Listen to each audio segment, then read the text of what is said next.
Hello dear student, welcome to my channel Arup study centre. তোমাদের প্রত্যেক ছাত্রছাত্রীকে স্বাগত। তো দেখো, আজ আমি তোমাদের দশম শ্রেণীর মাধ্যমিক 2026 বাংলা ক্লাসে অরূপ স্যার আজ তোমাদের জন্য নিয়ে এসেছি বাংলা ব্যাকরণ সাজেশন। এই বাংলা ব্যাকরণের যে সাজেশনগুলি আমি তোমাদের পর্ষদের টেস্ট পেপারের গুরুত্বপূর্ণ প্রশ্নপত্রের পেজ থেকে দেখো 4টি সেটে আমি প্রশ্নগুলিকে তোমাদের তৈরি করেছি। এই 4টি সেট থেকে তোমরা যদি এই প্রশ্নগুলির উত্তরগুলি তৈরি করে নাও, মাধ্যমিকে তোমরা এমসিকিউ এসিকিউ যা কোশ্চেন তোমাদের ব্যাকরণ থেকে আসবে সেগুলি তোমরা সব কমন পেয়ে যাবে।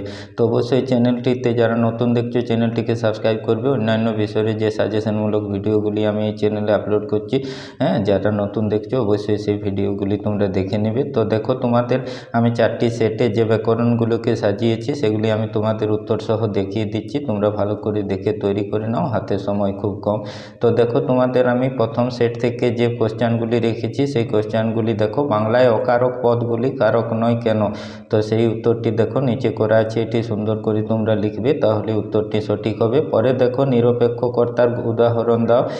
তো উদাহরণ তোমরা এইভাবে দিবে, তো বাবা বাড়ি গেলে আমি পড়তে বসবো, এই বাক্যে আমি হলো নিরপেক্ষ কর্তা। কেমন? তারপর 3-এর দাগে দেখো যে কোশ্চেনটি আছে, বহুরূপী শব্দটির ব্যাস বাক্য সহ সমাসের নাম লেখো। বহুরূপ যার ব্যাস বাক্য করবে, বহুব্রী সমাসের নাম তোমরা দিবে। তারপর দেখো, খুব গুরুত্বপূর্ণ কোশ্চেন, সন্ধি ও সমাসের পার্থক্য লেখো। তো সন্ধি হলো ধ্বনির মিলন আর সমাস হলো পদের মিলন। এভাবে তোমরা লিখবে, 1 নাম্বার পেয়ে যাবে।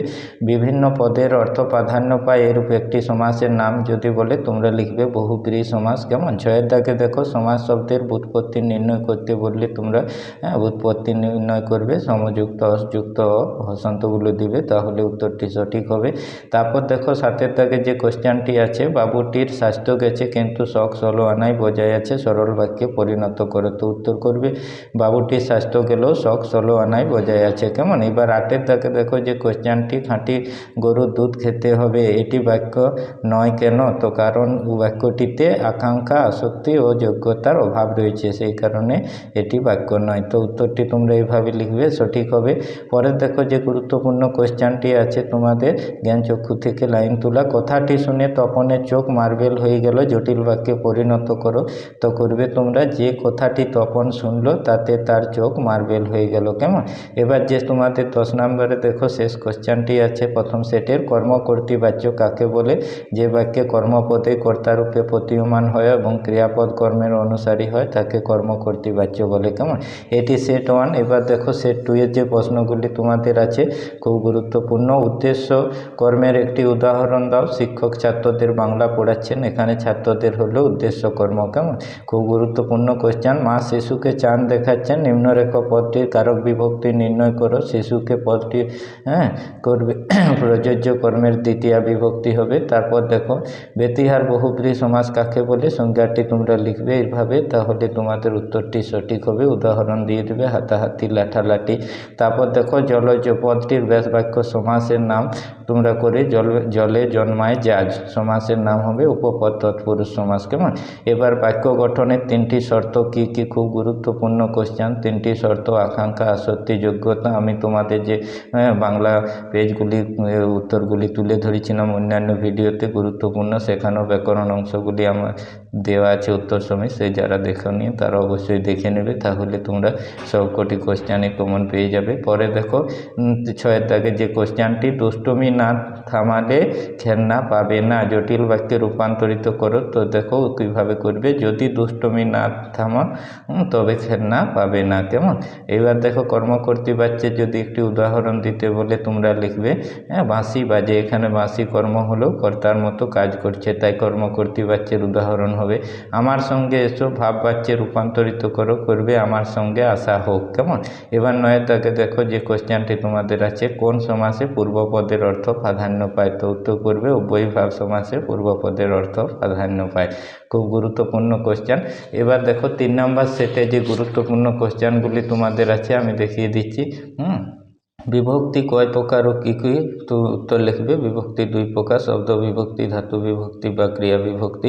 এবার দেখো যে দুইয়ের দাগে কোশ্চেনটি, বাক্যে সম্বোধন পদের উদাহরণ দাও ওগো শুনছো, কেমন এইভাবে তোমরা দিবে, দিয়ে ব্যাখ্যাটি করবে তাহলে হবে। এবার খুব গুরুত্বপূর্ণ কোশ্চেন দেখো, অনুসর্গ ও নির্দেশকের একটি পার্থক্য লেখো। তো পার্থক্যটি দেখো, এখানে উত্তরটি করা আছে, এইভাবে দেখে লিখে নেবে। পরে দেখো বহুব্রী সমাসের একটি উদাহরণ দাও, করবে দশানন, দশ আনন যার, কেমন। এবার দেখো বাক্যাশ্রয়ী সমাস বলতে কি বুঝো, খুব গুরুত্বপূর্ণ, প্রত্যেকটি সংজ্ঞা আকারে যে কোশ্চেনগুলি আছে এগুলি তোমরা তৈরি করে নাও উত্তরগুলি, তাহলে অবশ্যই কমন পেয়ে যাবে। তা দেখো এবার পরের যে কোশ্চেনটি, বাক্য নির্মাণের প্রধান শর্ত তিনটি কী কী, এর আগের সেটে উত্তরটি ছিল। তো করে নেবে, দেখে নাও। সরল বাক্যের একটি বৈশিষ্ট্য লেখো, সরল বাক্যের বৈশিষ্ট্য লিখবে একটি মাত্র সমাপিকা ক্রিয়া থাকে, এই বাক্যে একটি উদ্দেশ্য একটি বিধেয় থাকে, কেমন। এবার দেখো ক্রিয়ার কাল অনুযায়ী অনুজ্ঞাসূচক বাক্য কয় প্রকার ও কী কী। দুই প্রকার করবে, বর্তমান অনুজ্ঞা, ভবিষ্যৎ অনুজ্ঞা। কোন বাচ্যের রূপান্তর সম্ভব নয়, উত্তর করবে ভাব বাচ্যের রূপান্তর সম্ভব নয়, কেমন। এইভাবে উত্তরটি করবে। এবার দেখো যে তোমাদের 4 নম্বর সেটটির প্রশ্নগুলি আছে গুরুত্বপূর্ণ, সেগুলি আমি দেখিয়ে দিচ্ছি। জয়ধ্বনি পদটির ব্যাস বাক্য সহ সমাসের নাম লেখো। তো জয়সূচক ধ্বনি মধ্যপদলোপী কর্মধারয় সমাস করবে। এবার দেখো স্বাধীনতাহীনতায়কে বাঁচিতে চায়, বাক্যটিকে নেতিবাচক বাক্যে রূপান্তর করো। স্বাধীনতাহীনতায় কেউ বাঁচিতে চায় না, কেমন। এবার দেখো সুমিত কি গান জানে, বাক্যটিকে কর্মবাচ্যে রূপান্তর করো, তখন করবে তোমরা সুমিত কর্তৃক কি গান জানা হয়। এইবার দেখো পরের যে কোশ্চেনটি, বৃষ্টিতে ধুয়ে দিল আমার পায়ের দাগ, রেখাঙ্কিত পদটি কোন কারক ও কোন বিভক্তি যুক্ত রয়েছে, তো করবে করণ কারকেতে বিভক্তি। ও খুব গুরুত্বপূর্ণ কোশ্চেন। দেখো অনুসর্গকে পরসর্গ বলে কেন, তো অনুসর্গ পদের পরে বসে পদের সঙ্গে সম্পর্ক স্থাপন করে, তাই একে পরসর্গ বলে। এবার খুব গুরুত্বপূর্ণ কোশ্চেন দেখো, 6টি উপমান কর্মধারয় সমাস বলতে কি বুঝো। এই কোশ্চেনটির উত্তরটি তোমরা ভালো করে তৈরি করে নাও, অবশ্যই পরীক্ষায় আসার চান্স আছে। মরা লোক তো আর কথা কয় না, জটিল বাক্যে পরিবর্তন করলে কি লিখবে, যে লোক মরেছে সে তো আর কথা কয় না, কেমন। এবার দেখো 8 নম্বর কোশ্চেন, লোকটি কি ঘুমাইয়ে না ঘুমালো, রেখাঙ্কিত পদটি কী ধরনের কর্ম, এটি করবে সমধাতুজ কর্ম, কেমন। এবার খুব গুরুত্বপূর্ণ সংজ্ঞা দেখো, সম্বন্ধ পদ কাকে বলে। তো এই উত্তরটি তোমরা করে নাও দেখে। তারপর দেখো 10-এর দাগের যে শেষ কোশ্চেন, চরণ কমলের ন্যায় ব্যাস বাক্যটি সমাসবদ্ধ করে সমাসের নাম লেখো। চরণ কমল করবে উপমিত কর্মধারয় সমাস। তো এই ছিল তোমাদের ব্যাকরণের 4টি সেটের গুরুত্বপূর্ণ সাজেশনমূলক ভিডিওটি ভালো লাগলে অবশ্যই লাইক দেবে, বন্ধুদের মধ্যে শেয়ার করবে। তোমাদের অন্যান্য যে সাজেশনমূলক ভিডিওগুলি আরও তুলে ধরছি সেগুলি দেখে নেবে। যারা নতুন দেখছো অবশ্যই চ্যানেলটিকে সাবস্ক্রাইব করবে।